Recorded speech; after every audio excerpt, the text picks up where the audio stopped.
everyone, it's Nicole. Welcome to my channel, or welcome back to my channel. If you are new here, don't forget to subscribe. I just disturbed my cat. She woke up. I'm sorry, princess. I like to post about books and music, mostly Taylor Swift. Today I'm going to be doing an update in my series of Taylor Swift unpopular opinions. I kind of did a few of my own when I first started this, and then I just started kind of reacting to your guys's because I'm a very basic person. A lot of the things I love or hate tend to also kind of be the popular opinion. I think I had like 13 unpopular opinions for my original video, but you guys get a little spicy. And I did not get that many submissions this time, which was surprising because I got an insane amount last time when I did a Red Taylor's Version edition. I haven't done one of these videos in a while, but if you would like to participate in the next one, make sure to be checking my community tab posts on YouTube. You might have to have the bell icon clicked to get notified of those. I'm not entirely sure. Or I also have a submission box up on my Instagram stories before I do these, and that way you can submit stuff more anonymously. Mad respect to the people who go and submit them in my YouTube community tab posts. I think there were only 2 people, but sometimes people try to pick fights with you, and it's like, because everybody can see what you're saying before I even put my video out there, so it's like not anonymous. Yeah, but if you want things to be completely anonymous, you can just submit them on my Instagram if you want to do it that way. So here's my little Instagram story submission box. This is what it looks like. This is what you should be looking for if you're following me. Submit your unpopular TS opinions. And then I gave kind of a little bit of a prompt. You know, you can talk about Speak Now Taylor's Version, you can talk about the Eras Tour, you can talk about literally anything. And we're gonna start off with what I think was the most shocking opinion. This came from a friend of mine. I think I've heard her talk about this before, but it just jars me. All Too Well 5-minute version is better than All Too Well 10-minute version. And I had to post that one on my stories, just spoil it really quickly, and take a poll to see if that's actually an unpopular opinion. And thank God it is, because I think All Too Well 10-minute version is the superior version. There are just a lot of killer lines that came out of that one. For example, the amount of Fuck the Patriarchy merch that I have seen since November 2021 is jarring. I also think there were just a lot of really hard-hitting lines that didn't make it into the 5-minute version. One that's not really talked about that much now that we've sat on it kind of, is the line, "You kept me like a secret, but I kept you like an oath." That's, ooh. And it's not sung in a different way than a lot of the original 5-minute version. It's just inserted into one of those like, "There we are again, da da da da da da da," one of those standard rhyme schemes that exist in the 5-minute version. It's not like, for example, the entire little bridge section, second bridge section that's like, "And I was never good at telling jokes, but the punchline goes," that has a very different melody to anything else on the 5-minute version. Even though that part is like iconic in its own right, I think that sticks out a little more because it's sung in a completely different manner. Yeah, the punchline goes, "I'll get older, but your lovers stay my age." It just is so much angrier. I think maybe where people are kind of preferring the 5-minute version might be in the accompaniments, like how it's a little more of an acoustic vibe, whereas the 10-minute version, you know, it has a very different vibe. I think Jack Antonoff produced it, and it has like that 80s like backbeat going on, and maybe it's a little weird at first, and that might not entirely have grown on people, but oh my god, the lyricism of the 10-minute one, that's where I just have a hard time reckoning with this. But it did end up being the unpopular opinion, thank God. 72% of people do prefer the 10-minute version. Not even 30% actually prefer the 5-minute one. So props to you for being able to submit an actually hot take. Sometimes when people submit things and I'm like, I feel like this is the general consensus though. First, let's start off with the YouTube community tab submissions, because if I don't, I'm going to forget about them. Considering there were only 2, a lot of people really prefer the anonymous route. I don't blame them. Okay, so the first one is, "I think her timbre/vocal color was at its peak during the 1989 era. I prefer her voice from that time period to her present, deeper voice." I was really thinking on this one. You know, for me, a lot of the 1989 vocal capabilities were kind of ruined by the fact that I consider her live performances a lot. Like, the 1989 tour was a very iconic moment for her career, and as we know, she was struggling with an ED at that time, and I just don't think those were her best performance by a long shot. I think even when she came back for, was it the F1 performance in 2016 when she sang Holy Ground and I Don't Want to Live Forever, it was like, I feel like it was late December 2016, because I Don't Want to Live Forever came out in early December 2016, so it couldn't have been earlier that year. Even just then, it seemed like she was just in a better place. Like, I know that whole crazy 2016 shit happened in the summertime, but she was like with Joe at that point and in a better place, even though she hadn't yet had her like mega career comeback. It seemed like her stamina was improving. For me, it's like the stamina ruins a lot of what I heard during 1989, but then I started trying to consider the actual studio recording itself, because obviously those are gonna sound better than the live performances. She could have a lot of off days and go into the studio on a day when she just happens to feel a lot better. That might be a more rare occurrence while she's touring. She's already kind of exhausted because it's a very strenuous thing. But doing your little studio recordings, like I feel like that's probably one of the more restful times during an artist's career, is when you're literally just going into the studio every day trying to get something good. I can say 1989 I think was the first time she started sounding a lot better,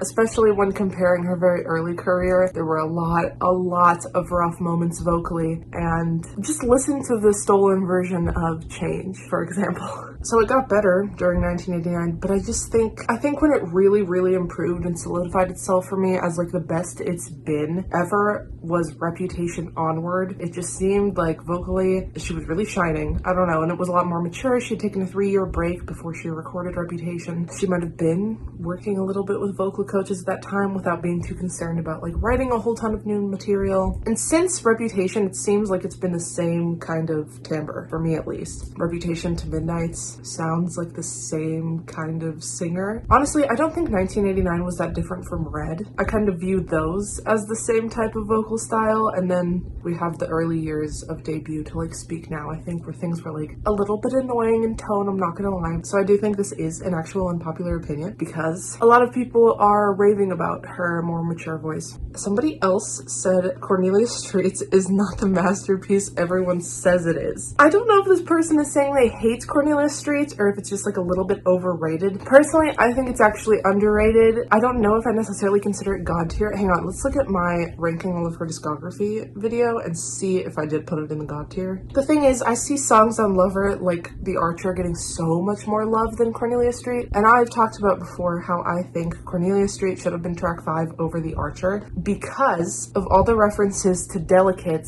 that's in it. Like, it's literally like a continuation of Delicate, which is a track 5 on the previous album. It references the drum beats of Delicate. It's like delicate but like more desperate, like, okay, now you have this person, but it's like, will you continue to have them? And I knew in my soul when I first heard it, this will hurt us so much if it does actually end, and it has. So now there's so many people who can't even listen to the goddamn song, and that's just not the same with The Archer. Also, the way the bridge of Cornelia Street melodically references Invisible off of her debut album, and I'm not sure if that was intentional or not, but I keep looking at it as like, in her youth, she was daydreaming about this relationship that wasn't real, and it's like, oh, we could be in beautiful, miracle, unbelievable instead of just invisible, instead of this thing that isn't fully realized. And then in Cornelia Street, it is everything she's dreamt about since she was a little girl, and it's finally a real tangible thing, and you know, it's something that became her religion, and it's like, there's kind of a little bit of a conceptual tie-in, I think, to those two songs, and she melodically references it, and I just think there's more thought that goes into it than The Archer a little bit. Even though The Archer is very strong lyrically, I don't think you see necessarily the same devastation and build on her past works, so I think it's a little underrated. But a lot of people do really like Cornelia Street. I think it is a lot of people's favorite song off of Lover. It's not even my favorite song off of Lover. Cruel Summer is. Okay, it ranks number 34 for me on her discography, so that is definitely towards the top. That was when I did the quiz of ranking all of her songs. Let's look at the actual tier ranking thing. I put it in the tier right underneath the very top tier. Why the hell is The Man in the very top tier? This was nearly 3 years ago, I believe. Yeah, and what the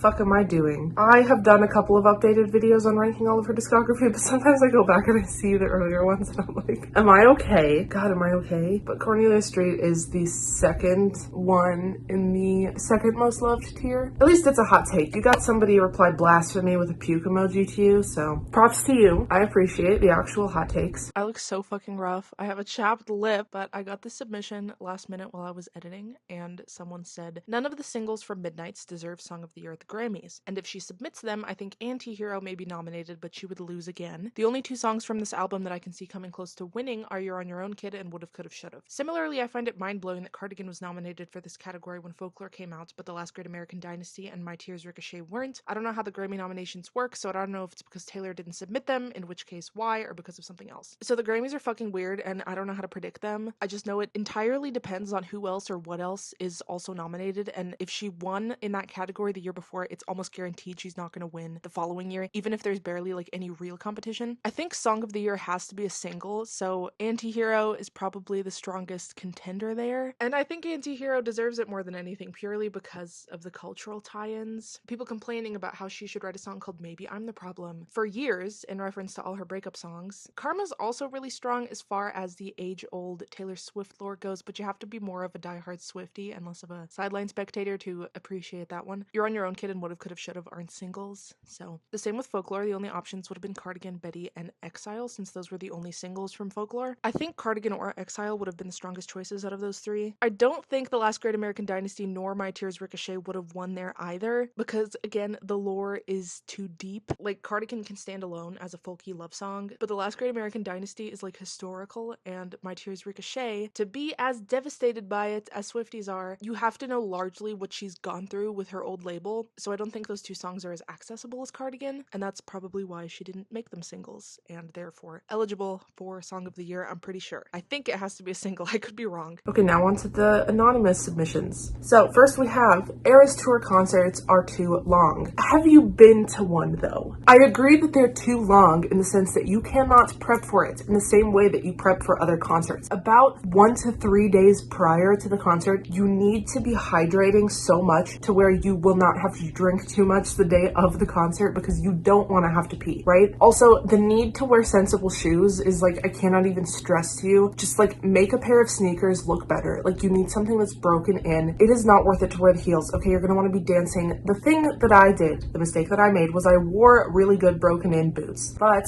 I was wearing fishnets, and for some stupid reason, I decided not to put socks on top of the fishnets, so I was getting crazy blisters in between my little fishnetting material, and I had to take my fucking boots off, and it just didn't feel good. Like, that floor is so hard. I was in the lower bowl, and I was just standing on that like ledge in front of my seat. It's like not a lot of room, and it just ached. Putting your feet on the concrete like that, it's not worth it. It hurts. It's not cushioned in any way. I don't think it's too long because I don't understand how else she could have done this and like pleased as many people as she's pleasing. I mean, I know there's some people who are like, oh, I wish we could have other songs happening during the eras, or people are like really upset about the Speak Now era only being one song long. Now it has long live. I also appreciate that there's 2 surprise songs. Historically, throughout her career, there's only been one. I like how there are actually a lot of debut era Swifties that I've seen, not just me, who finally are getting to go to a Taylor concert, and it's the Eras Tour, and you get 3 hours of it. Like, for you to go through the bloodbath that it is to get tickets, and it's this much of an experience reliving your childhood, it's 3 full hours, like, it feels very, very, very worth the money. However, that's easy for me to say when I spent $300 in the pre-sale. Yeah, I mean, it was worth the money for me. I spent $300, which, yeah, that's reasonable. The same person says, I hate when she lets the crowd scream for an extended period of time, like after Champagne Problems.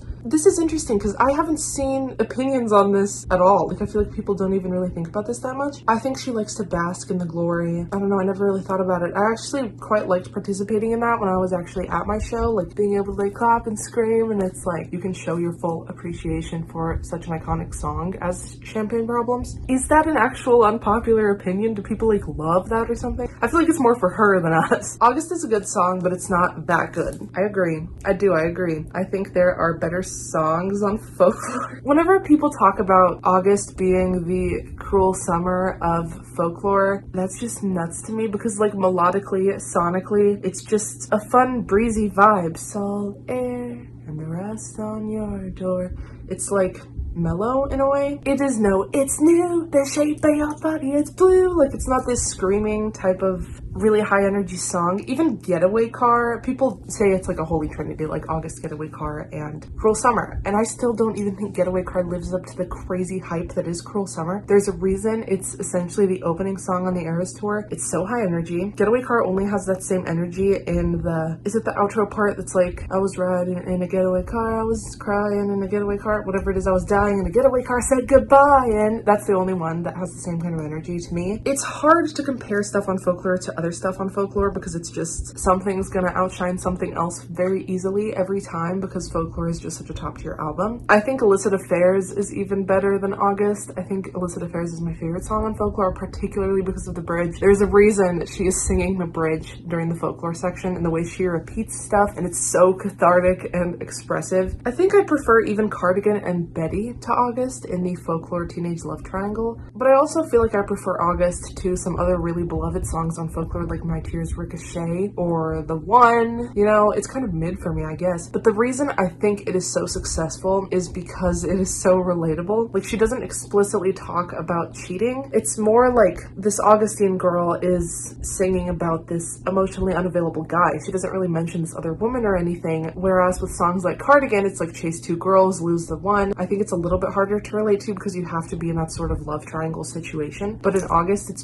just vague enough to where a lot of different situations can relate to it. So many people have situationships that are not because of a third person. It's just someone who like won't commit to you, and there are a lot of people who relate to that. Or even something like Illicit Affairs, which I love so much and I think is musically so amazing. The ooh, haunting, echoey ooh background vocals are so cool, and the bridge, again, the bridge is just blows so much other stuff on Folklore out of the water, in my opinion. But again, it's like hard to relate to, like especially the verses, I think, because they get so detailed into this affair, and people find a situationship song to just be more relatable. All of the Girls You Loved Before is one of the bad ones. One of the bad ones. Okay, it's no Me.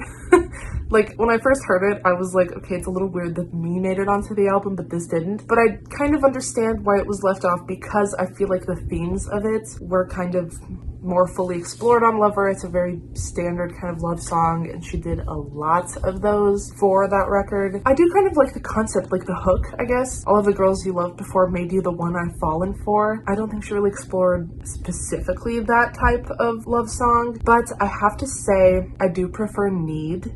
If you have never heard Need, go look it up. It leaked at the exact same time All of the Girls You Loved Before leaked, but it didn't get released for some reason. I'm hoping it does get released at some point. I think Need and All the Girls You Loved Before, I see why both of them were cut, but I also can appreciate the melodic exploration she was taking with both of them. I think she was really just spoiling for a hit song during the Lover writing sessions, and melodically it's just very interesting. Really poppy, catchy types of melodies going on in both of those songs, especially Need. She plays a lot with like the way she sings the word need in the chorus, and it's just like melodically jumping all over the place. I don't think it's bad, but it's like, I get why it was left off. Midnight Rain is one of her worst songs. Why do I feel like this person is just trying to like stir shit? I know a lot of people feel strongly about the muted, pitched vocals in the chorus until she finally sings them in her regular voice. I feel like I read some post that was like, there's a reason she's doing that and it's some kind of special metaphor or whatever, but I already forgot what it was supposed to mean. I do find myself really gravitating towards this remix someone made where it's like a rock version of Midnight Rain. If I can find it again, I'll link it in the description. It's amazing. Midnight Rain is so angsty. It works so well as like a pop punk type song. Like, I could have seen it on Speak Now. It feels very Speak Now era. My Town Was a Wasteland. It just like has that vibe. Like, I think of that song by, I can't remember who sings it. I hate this town. It's so washed up and all my friends don't give a fuck or whatever. It literally starts off with, he wanted it comfortable, I wanted that pain. Like, it's just so angsty. And that like poser type of vibe of the pop punk scene. Pageant queens and big pretenders, you know. But for some it was paradise. Hating your hometown, wanting a painful existence. I think it's maybe the genre that doesn't do it justice, but of course it needs to fit into the genre of Midnight. So especially the way she talks about being haunted at the end. The lyrics just fit a pop punk rocky sound. Reputation has no skips. Wait, let me look at the track list, see if I agree with that. God, the first half of Reputation is so strong. I love those edgier sounding stuffs, like I Did Something Bad and Don't Blame Me. Those come right after each other on the track list. Listen, I do not listen to Look What You Made Me Do. I have talked on and on about how it's one of her worst songs, and I still stand by that, but holy shit. Seeing it live was like, I have no idea how to even explain it to you. Watching videos of it does not do it justice. The way the lights are flashing and her anger, I don't know, it just feels so fresh. speech, and I felt like I was at the Reputation tour, which is so amazing for me because I was trying so hard to go to that tour and it just didn't work out for me. And that's why I love the Eras tour, is because it felt like I was time traveling into all of those areas of my childhood, healing my inner childhood, because this is the first tour Taylor has been on where I haven't been in school, so that does a lot for my finances, I must say. So It Goes is a little skippy, and I feel like Taylor even agrees herself because she did not put it on the set list for the Reputation tour. Has she even played it as a surprise song yet? I feel like she hasn't. Gorgeous is fine. I feel like I skipped Look What You Made Me Do in Gorgeous at this moment in time, at least. A strong end to the album too, like Getaway Car, King of My Heart, Dancing with Our Hands Tied, Dress, This Is Why We Can't Have Nice Things, Call It What You Want. New Year's Day is weird. I think it's a good song, especially lyrically. No, actually. I feel like she hyped up the lyrics. Please don't ever become a stranger whose laugh I could recognize anywhere. Hold on to the memories, they will hold on to you. Those are like good lines, but she's done a lot better. It's really hard to compare Taylor Swift to Taylor Swift because like those lines are better than so many hit songs right now. But there's so many Taylor Swift lines that are better than those lines, so it's like unfair. There's maybe a couple skips, but it's a strong album. I don't know. I don't think I ever consider any Taylor Swift albums to have skips. Yeah, that's a hard order of classification for me, I think. Because even what I feel is her worst album, Debut, the weakest one, obviously, it's not that I think there are skips, it's just I think she's gotten better. Like, I think there is better out there. TS does have a favorite sister album, Folklore. Yes. Yes, the girls in Delusion, in Denial, both. The way she gave that whole speech at, I think it was the first or second show in Arizona, she was like, you guys always say I don't like this album, and I am very, very pleasantly surprised with how much Evermore is in the Eras Tour set list, but I can also recognize that she is a little nuts in saying, oh, you guys say it's because I didn't wish Evermore a happy birthday. I don't even wish people a happy birthday, whatever, blah, blah, blah. She wished Folklore a happy birthday. I mean, that was a little strange to me because it's like, God, you're talking about Folklore so much, like to compare it to your personal relationships I don't think is fair because you're a musician. Like most of her Instagram has to do with her music anyways, so it's like, well, of course you're gonna talk about your friendships and relationships a lot less. You want those to be private. And also somebody pointed out when she added No Body No Crime to the set list very recently because Haim is opening for her, so she added No Body No Crime to the Evermore set list and she took out Tis the Damn Season. When she added Nothing New with Phoebe Bridgers for that time Phoebe Bridgers was opening, she didn't take out any of the songs in the Red era. People were like, oh my god, this is proof. Like, why is she cutting the Evermore set list instead of just adding Nobody No Crime to it? Yeah, she took out Tis the Damn Season. She also added Long Live into the Speak Now section, and she did not take out Enchanted, which I'm really glad she didn't, because like just one song is so insane to me, even though Speak Now is not my favorite album. I'm an Evermore girly though. Evermore is my favorite album. Folklore is very, very close behind it. I just like the more autumny vibes of Evermore a little bit better. But yeah, she's in denial. She prefers Folklore. A lot of people do though, so it's like, I don't know. Just own up to it, you know? There's so many people out here who are like, I like Folklore more, and it's like, respect to you. You don't have to view them evenly, but maybe she feels she needs to because she's the creator. She's the mother. She can't pick a favorite. All of the From the Vault Speak Now songs are great. I think Electric Touch is a little floppy, but overall, I think they're better than Fearless. I don't think they're as good as Red. It's interesting because that was like, you know, the farther later in her career we go, the better the Vault songs seem to be, just based on what we've seen so far. Yeah, Timeless is crazy incredible. And Foolish One, When Emma Falls in Love, I think those are very sweet, fun songs. I don't really see how some of those weren't chosen when Superman was, especially Timeless. I feel like that's the strongest one, and it really, really fits the Speak Now theme. It's not something she had even talked about really on Speak Now. It kind of parallels Mary's song from the debut album, but we'd had one album in between those two, so it's like, I think she could have brought something similar to that album into Speak Now. Nothing will ever beat the confusion I felt when both Nothing New and I Bet You Think About Me were released, and I was like, how the hell did these not make it onto the actual either deluxe edition or standard edition? Those are very, very strong Vault songs. Run is okay. I feel like Forever Winter, the concept and the themes are very strong and deep, but I think the execution, I kind of see why it was left off. Message in a Bottle is like pure bubblegum pop. I don't think it's that great, but it's fun and it's very 2012, so I feel like we get very nostalgic when we hear something like that. The Very First Night, I also feel similarly about. Yeah, it's got that 2012 sort of pop vibe, but you know, we have stuff like it, I think, on Red. But Nothing New and I Bet You Think About Me don't make any sense for not making the final cut. Yeah, overall, I think Speak Now, all the Vault songs are pretty good. I don't think they're like stunning perfection. Oh wait, Castle's Crumbling. I forgot to talk about Castle's Crumbling. Yeah, that one's really strong too, especially being about the VMAs. I think that's an interesting perspective. And it doesn't talk about like Kanye at all. Like Innocent is his song, but this is a way more personal song about her. And I think it would have been a really interesting other side of the coin if it would have been released originally in 2010. I think my problem with the Speak Now Vault songs is I hyped them up way too much in my head beforehand. I got way too excited because I saw Fall Out Boy and Hayley Williams were going to be featured, and I was pretty impressed with the Hayley collaboration, but just not impressed at all with the Fall Out Boy collaboration. I got a little delusional. I just got way too blinded by the excitement of it all, and just set myself up for disappointment. Patrick's vocals are incredibly weak, and the writing is not that good on Electric Touch. I need to go into these Vault songs as I did before for Fearless and Red, where I'm like, okay, these are the songs that did not make the cuts. There was a reason they didn't, and I need to just like brace myself to not be all that impressed. The song Speak Now is so overrated. I actually feel like this one's appropriately rated. I don't know, everybody raves on and on and on about Enchanted, which was going to be the title track before Taylor changed her mind. I feel like this one doesn't get a whole lot of love, but I don't think it needs to. It's like fun, and I think it's well written, but I see why I didn't make the set list for the Eras tour. It was really fun to see her play it acoustically. She did play it as a surprise song. I kind of wish we got a music video because it's a very, very storytelling visual song, and it would have been fun to see that played out on a screen. But I don't think it's overrated because I feel like people sleep on it, but I also feel like it kind of deserves that. Like, I don't think it's inappropriately rated is what I'm saying. She doesn't have a worse album. She slays every day. Okay, I feel like this is the popular opinion though. People who are huge Swifties, I mean, it's fucking impossible to try to rank them. And I fall into that basic camp when I say like, okay, yeah, none of them have like skips, I don't think. But in my opinion, I feel like you can't deny that she has gotten so much better with time. She has paid so much attention to her craft of songwriting and improving that over the years to just give us quality content.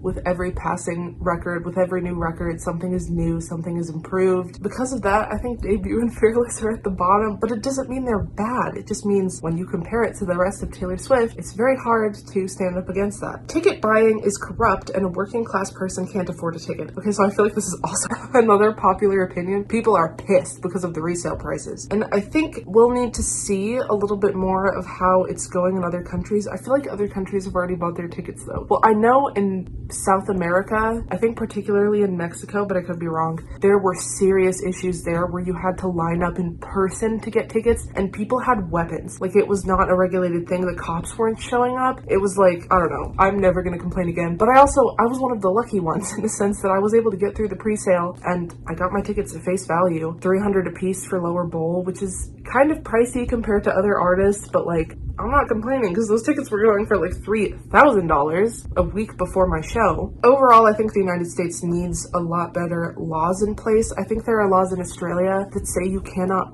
resell for more than what you bought them for, which, like, I mean, yeah, we need something like that. I think other countries have like laws. Oh my God, my mom was asking me about this shortly after I bought the tickets back in November. She was like, how's this gonna work in other countries? Because a huge issue was like the time zones. Like, there were however many freaking dates were being sold at like the same time nearly within an hour of each other, and the Ticketmaster site crashed because there was too much traffic. Do you know the story? And I think they were going to be spaced out in Europe or something. And my mom was asking, so how are they going to prevent this? I don't know the word for it other than scalping. What is the word? Price gauging? Price gouging, because I think the other term is actually a slur. I'm trying to stop using that, but sometimes I forget the word price gouging. Anyways, she was like, how are they going to stop this price gouging? And I was like, I think other countries have like laws, right?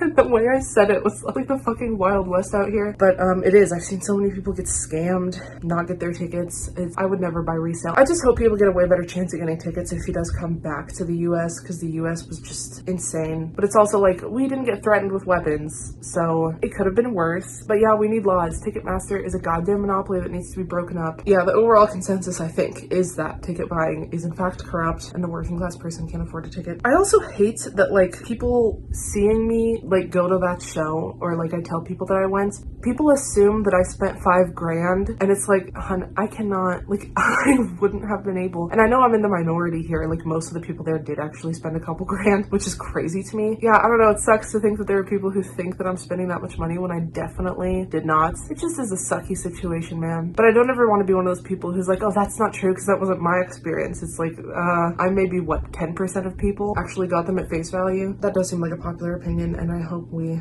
actually have a difference made, because this is not what happened for Reputation tour, according to what I've heard, at least. We at least need to have a set day for each venue, if not each show itself, because some venues do have like 6 shows, like Los Angeles, but the whole thing was just a bloodbath. We were the guinea pigs. We were the first ones to do the tickets. At least we didn't have to go get them in person. Last Kiss Taylor's version doesn't have any emotion whatsoever, but on a brighter note, Haunted Taylor's version slaps. I agree. The thing is, it's not that I think it doesn't have any emotion whatsoever. She sounds almost angry, and I talked about this in my reaction. Like, it seems like she's singing stuff in a mad manner, like the way she sings your name, similarly to the emotion she has in All Too Well 10-minute version. That's what happened, you. Like, it just sounds like she wants to put her whole Last Kiss Ussy into it, and it's just not that kind of song, girl. But it's also kind of frustrating to see someone who's been doing this for so long, who has a ton of performance experience, who even prides herself a little bit on being somewhat of an actress.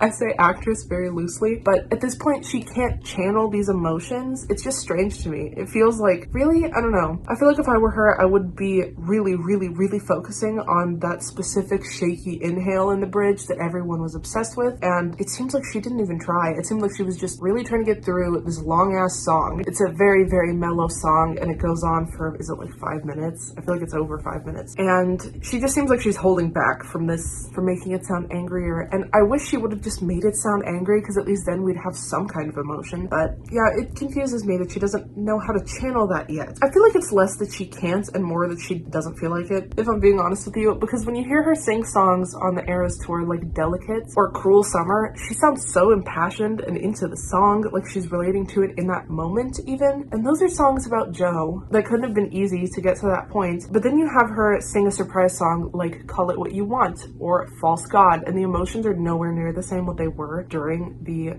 Reputation and Lover eras. Like, Call It What You Want sounded so angry. She sped up the tempo like crazy, and False God also sounded really angry, but it kind of slapped. It was like, okay, we're focusing on how toxic some of these lyrics in the verse sound, and it was a more interesting take on it. But how is she able to sing those other songs about Joe that are on the permanent set list, and she seems completely fine and very in tune with the emotions, other than Lover? Yeah, Lover, she's like disassociating the whole time. Maybe it just depends on the song. It depends on how much she's rehearsed it, I guess, because the surprise songs are obviously less rehearsed than the permanent set list. Anyways, it still is strange to me that she still can't channel emotions for songs. Like, she can't find something that could make her sad enough to sound like she's sad while singing Last Kiss. I was pretty disappointed. But when you say Haunted Taylor's version slaps, I think the accompaniment is really cool. The echo on her voice, particularly in the very beginning, like the first verse, is a little bit weird. Why is it so echoey? I think it could have been better, but it's not bad. I am very pleasantly surprised by Better Than Revenge, though. Other than the lyric change, which has a lot of people quite opinionated. I don't completely know how I feel. I don't know if I care enough, but oh my god, the way she sings it, it's like, what was going on in your life at this time when you recorded this version? Because she was dedicated to a very accurate reproduction of it. I think she might be overcompensating for the lyric change because she knew some people would be unhappy about that, so she was like, I have to overcompensate for this. I have to make sure I put my all into it emotionally. Superman Taylor's version used to be my least favorite, and it honestly slaps so hard with her mature voice. Is it still my least favorite? I feel like it is. When I reacted to it, I was like, this is not that bad. I don't know, a lot of people hate on Superman, and they have been hating on it a lot more in recent years because it's weird and it's like, ugh, you're romanticizing John Mayer. But nobody feels icky about the song Hours, which is about John Mayer. Well, lyrically it is a lot better, I have to say. Superman is just out of character as a Taylor Swift song because it's like this weird domestic, I'll be right here on the ground when you come back down, like this guy's gonna go save the world. He's just gonna sit here. It's like, you're Taylor Swift. No, you're not. You're gonna go get some Grammys is what you're gonna do. So it feels out of character, but I think I fall into the, actually, this is an unpopular opinion of my own, I fall into the camp of like, most of the Taylor's versions I think are better than the stolen versions, because we have a lot better recording equipment these days, especially Fearless. I was very impressed with Fearless as a re-recording. It just sounded so much crisper. Her voice is so much better. Red, I had a few disappointments because the electronic stuff, it seems like she doesn't have an easy time reproducing. It seems like it's hard to do stuff that is not real instruments. The stuff that's real instruments though is amazing. It's just so much more crisp. Is Superman my least favorite song? I think it is. Electric Touch is also kind of down there. I think her voice sounds better, so I agree with that aspect. but I think there are just better songs on the record. Also, you know what else I came to the realization of after listening to Speak Now, Taylor's version? Speak Now is objectively a better album than Red. All of the singles are stunning. There's not a weird skip in the same sense there is with like We Are Never Ever Getting Back Together or even I Knew You Were Trouble, even though I fucking love I Knew You Were Trouble. Looking at it objectively, God, Speak Now is so cohesive, but not just cohesive, but the quality is so consistent. Like it just doesn't go all over the place lyrically, lyrical quality wise. I cannot believe that All Too Well and We Are Never Ever Getting Back Together exist on the same album, is what I'm trying to say. It seems like she really perfected some stuff on Red and then just kind of like, with some other things. Even 22, it has some moments lyrically, but then like Message in a Bottle and The Very First Night, like they're fine, but it's like, how does that exist on the same album as Treacherous and Holy Ground and I Almost Do and All Too Well? With Speak Now, every single thing that follows just makes sense, even the vault tracks. And I've always talked about since like the beginning of my channel that my holy trinity is Evermore, Folklore, Red, and I don't think that's gonna change, but now I'm like, shit, Speak Now is better, and I hate that. I just like hate that was my realization. It's a really strong album. I think I appreciate it a lot more with Taylor's version. I was too young when it first came out to really think critically, and I was also too young when Red came out to really think critically. I was only 13, so I was just kind of eating stuff up that she was doing, and I really gravitate towards that folky sound more than the kind of country pop, even pop punk inspired kind of stuff she was doing on Speak Now. It's just the genre that had kind of like a rose-colored glasses over my eyes, I think. I've never been a huge fan of the super poppy stuff on Red. That's why I liked Folklore and Evermore so much, because it felt like she doubled down on the folky sound from Red. But I think the lyricism parallels Speak Now a little bit more on those two sister albums, because Speak Now is more consistently lyrically similar to Folklore and Evermore, and maybe like half to 3/4 of Red is lyrically similar to Folklore and Evermore. It's just that folk sound is the only thing that's musically similar. Other than like, I think the Hunger Games soundtrack songs, especially Safe and Sound, that one is the closest thing we have to Folklore without actually being folklore. Even Eyes Open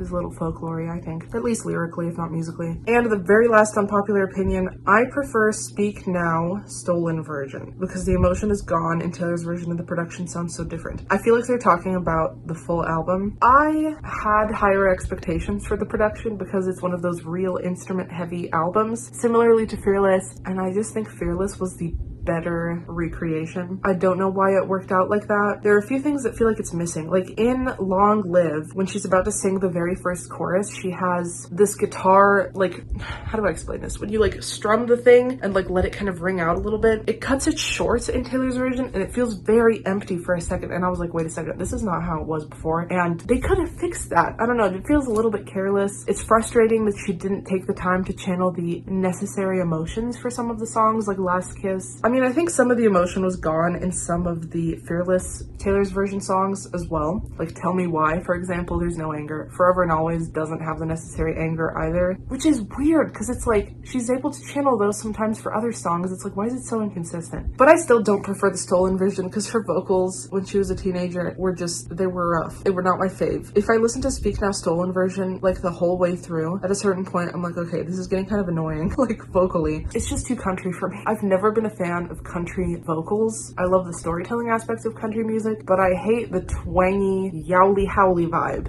And oh my god, I just love a warmer tone. It's so much more sustainable for me to listen for a very long time. And I love to listen to Taylor Swift's entire discography, like in one sitting, like hours and hours of it. And I'm glad that there are Taylor's versions of the earlier songs because I just cannot get through them if it's the stolen version. And that comes to the end of all of the opinions. I hardly got any this time, but I stretched this video to be way too long because I had too many things to add. I was afraid this video was not going to be long enough, but who am I kidding? It's me doing the actual video. Even if I don't have enough material, I'll be stretching things. I have a lot of shit to say all the time. So again, make sure you follow me on my Instagram if you would like to participate in another one of these whenever I do the next one. Do you guys like this style of video? Do you like unpopular opinions or do you want me to do something else? Please tell me what you want me to do down in the comments. I feel a little stale lately and I need, just tell me what you want and I'll do it because I don't have many ideas right now. If you want to follow me on my Instagram, it is right here. And if you want to follow me on my TikTok, that is right here. I will see you all next week and I hope you have an amazing day. Bye guys.